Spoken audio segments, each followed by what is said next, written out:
Welcome to the Lowdown. This is an AI-generated open-source news summary for general informational awareness. This product is not intended for use as official intelligence. The views expressed here are solely those of the cited authors and do not reflect the official policy or position of the Department of War, the United States Air Force, or any other U.S. government agency.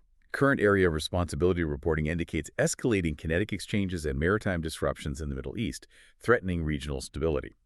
Simultaneously, Ukrainian intermediate and long-range strike capabilities are significantly degrading Russian operational logistics and domestic air defense networks.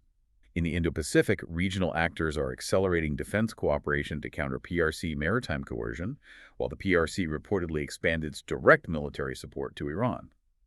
So when you really step back and look at those developments, it's pretty staggering. I mean, we're talking about a modern superpower having to ration gasoline to its own occupation forces through a smartphone app. And then, at the exact same time, you have an unrecognized maritime toll booth running on cryptocurrency and bartered goods in the Middle East.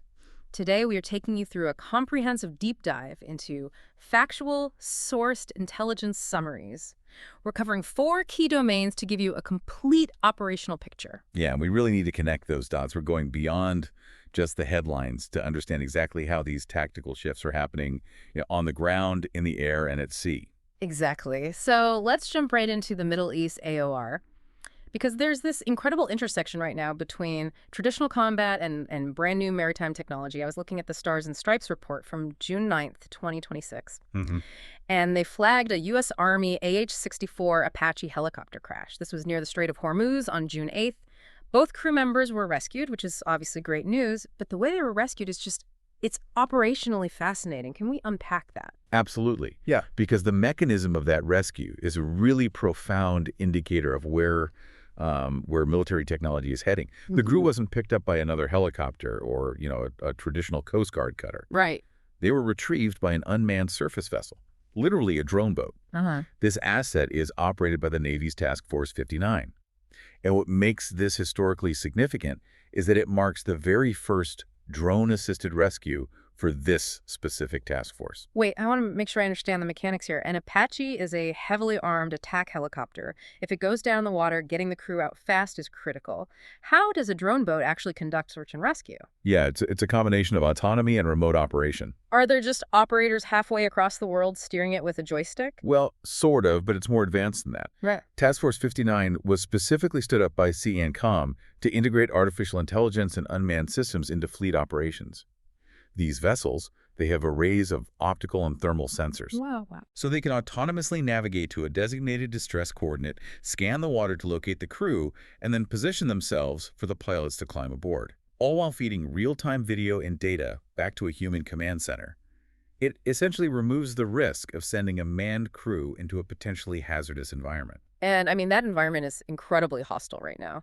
U.S. forces are actively maintaining a blockade on Iranian ports. The latest situational update from the Institute for the Study of War, or ISW, this covers June 5th through the 8th. They noted that CENTCOM had to physically enforce this blockade on June 8th. Yeah, they disabled the Palo-flagged tanker MT Marivex. Right, when it tried to breach the cordon.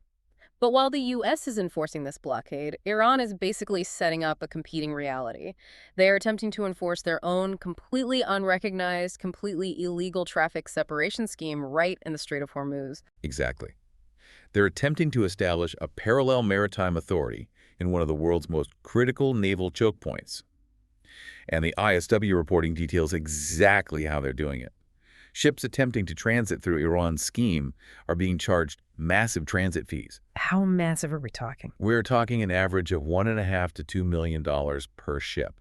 Okay, I am stuck on the logistics of this. So we're looking at a modern maritime toll booth operating on the high seas. How are they collecting $2 million without international banks immediately freezing the funds? That is where the strategy gets incredibly cunning. The ISW notes that Iran is extracting these payments in the form of cryptocurrency. Wow. And physical bartered goods, right? Yes. By demanding crypto, they entirely bypass the SWIFT banking system.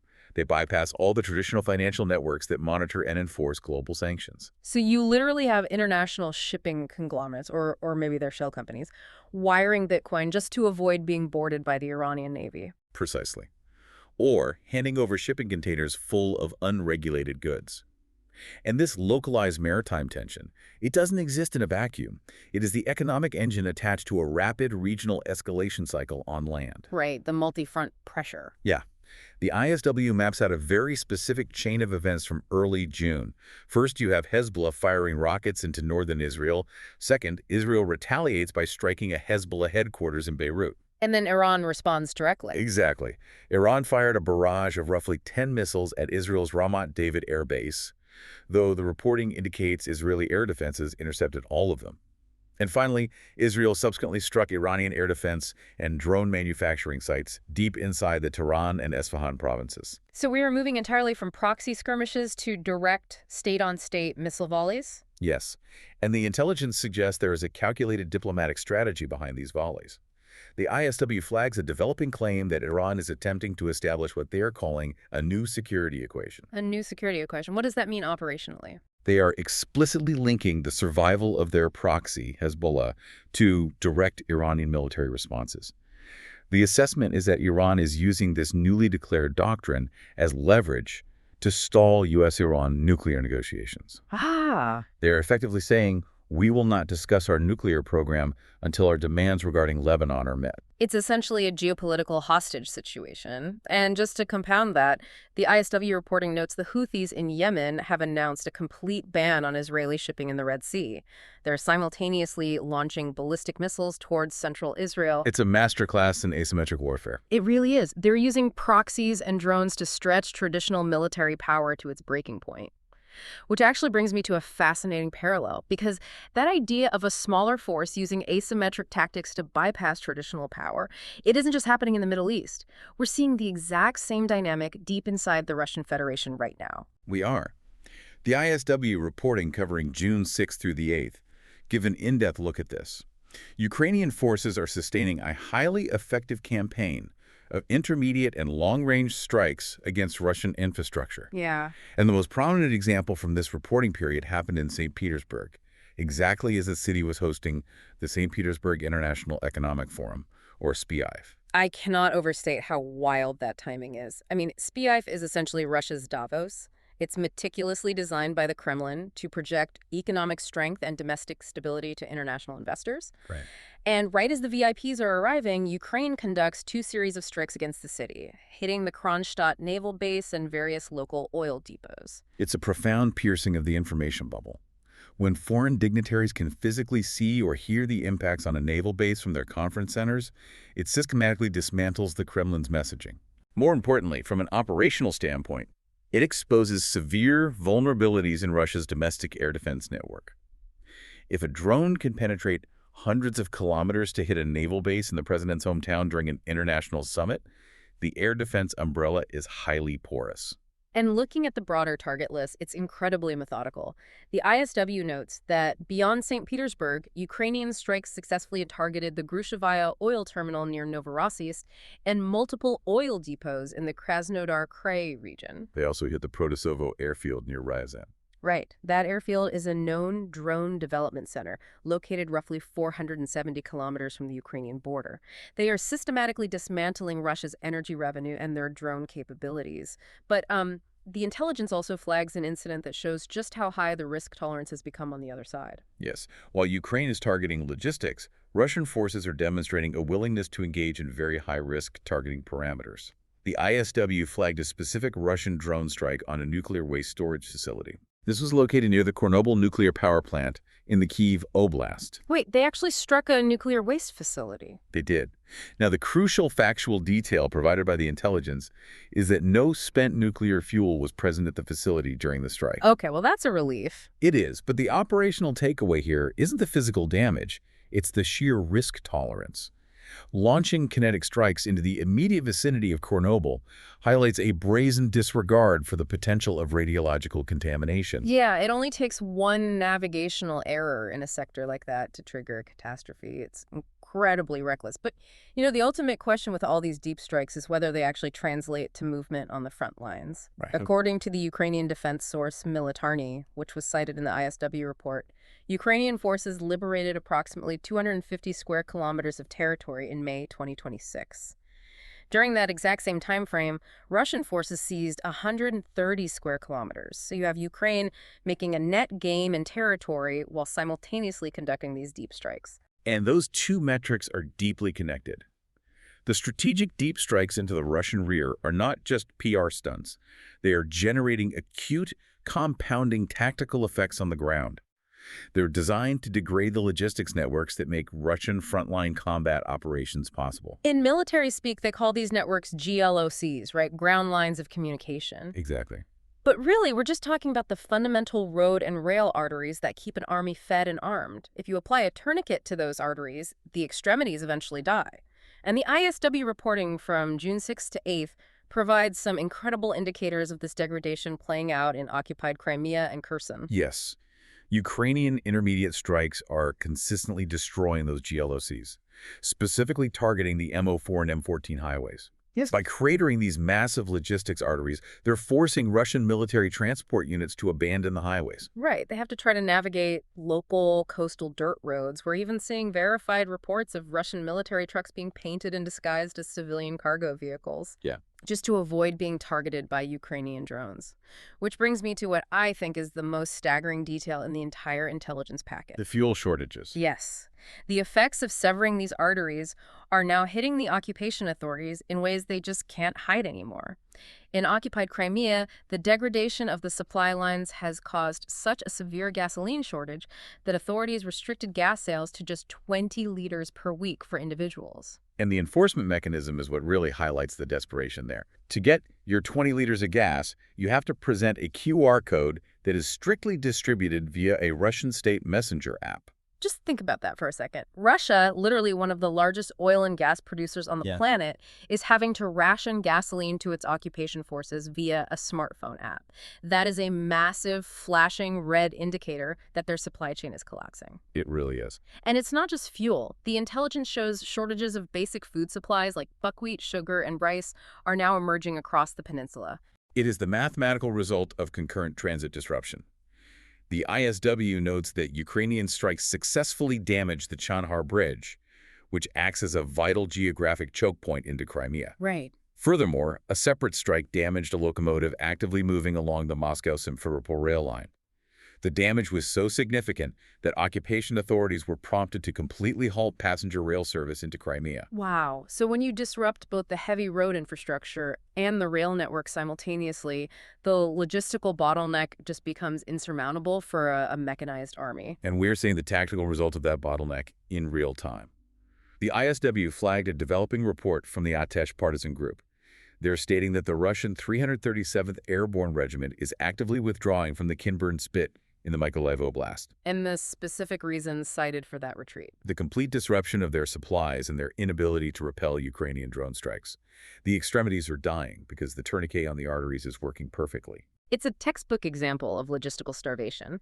But, as we analyze these technological shifts, the use of drones, the vulnerability of supply chains, we really have to zoom out. Systemic military competition today isn't regional. It involves global technology transfers. Right, and coalition building. Exactly. And moving into the Indo-Pacific AOR, we are seeing dynamics that directly intersect with the exact military developments we just briefed regarding the Middle East and Europe. The cross-AOR intelligence here is absolutely vital. It is. We are looking at reported direct transfers of People's Republic of China hardware to Iran. According to the ISW report from June 5th, the PRC reportedly provided Iran with a YLC-8B long-range anti-stealth radar. And much more aggressively, they provided man-pads, man-portable air defense systems. These are shoulder-fired anti-aircraft missiles. And the operational implications of that transfer are severe. Crucially, the ISW cites that these specific Chinese-made man-pads were probably used to shoot down a U.S. F-15 fighter jet over Iran earlier this year on April 3rd. Wait, I have to stop you there, because the PRC explicitly claims that they are a neutral party that does not fan the flames of conflict. Which is why this intelligence is so significant. Providing lethal anti-aircraft systems to Iran systems that are then utilized to down an American aircraft directly contradicts Beijing's publicly stated arms export policies. Furthermore, depending on the exact dates of transfer and the mechanisms used, it potentially violates United Nations Security Council sanctions regarding conventional arms transfers to Iran. It demonstrates that the PRC is willing to covertly arm adversaries to degrade American operational freedom. And because of these broader systemic pressures from the PRC, we're seeing regional defense coalitions in the Indo-Pacific evolving at a breakneck pace. Japan and the Philippines aren't just holding summits anymore. They are elevating their relations to a comprehensive strategic partnership. Yeah. The ISW notes this partnership includes accelerating the physical transfer of Japanese Abukuma-class destroyers and Type 88 anti-ship missiles directly to the Philippines. It is a rapid militarization of the alliance. And alongside the hardware transfer, Japan and the Philippines are actively working to delimit their overlapping exclusive economic zones, or EEZs. By resolving their own maritime borders, they present a unified legal and military front against the PRC's expansive territorial claims in the region. But it's not just about ships and missiles. It's about surviving the invisible war. We've talked about how crucial drones are in Ukraine and the Middle East. Well, in the Indo-Pacific, Taiwan's Aerospace Industrial Development Corporation, or ADC, has successfully developed a system called AISVNAV. The ISW reported on June 5th that this is a drone navigation system that uses visual navigation and satellite 3D mapping to operate completely independently of GPS. Can you give us an ELI-5? Explain it like I'm 5 on how visual navigation actually works when the GPS goes dark. Sure. Imagine you're driving a car and your GPS navigation suddenly cuts out. If you don't know the area, you're lost. But if you have memorized the exact shape of every building, mountain, and intersection on your route, you can just look out the window, compare what you see to your memory, and know exactly where you are. Oh, I see. AISVNAV does exactly that, but at machine speed. It has an onboard database of highly detailed 3D satellite maps.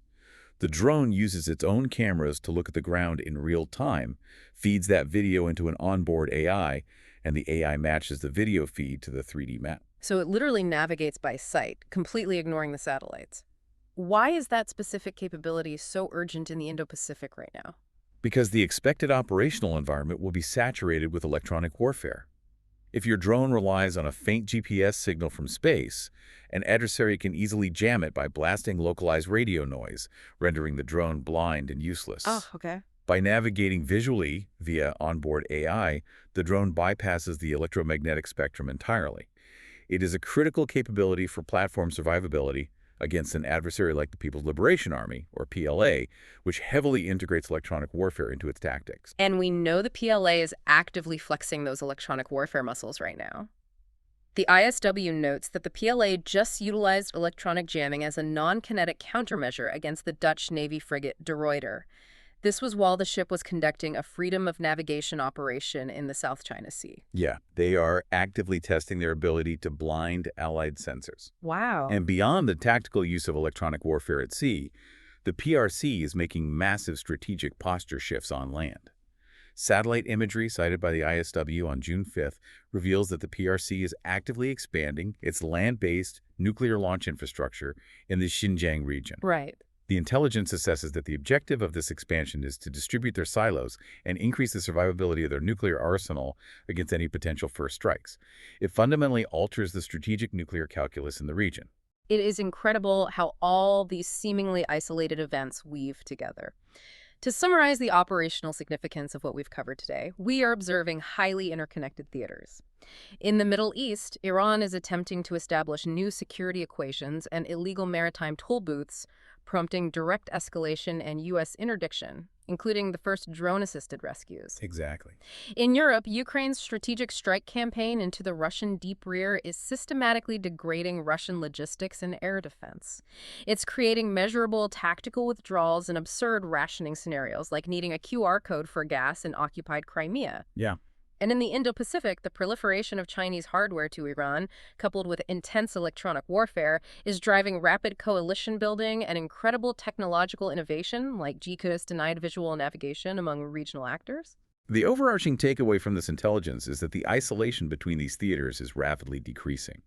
When you see advanced radar and missile hardware transferring from the PRC to Iran, and the tactical lessons of drone warfare moving from the Black Sea to the Taiwan Strait, it demonstrates a globally integrated operational landscape. Analysts can no longer look at these AORs in silos. To conclude this briefing, I want you to consider how the rapid proliferation of autonomous and unmanned systems is simultaneously reshaping tactical engagements across all three AORs. We went from a drone-assisted search and rescue in the Strait of Hormuz to logistics interdiction in occupied Ukraine to the urgent development of GPS-denied navigation systems in the Indo-Pacific. The machines are no longer just tools. They are the connective tissue of modern systemic competition. Thank you for joining us for this intelligence summary. Stay informed, keep connecting the dots, and we will catch you on the next deep dive.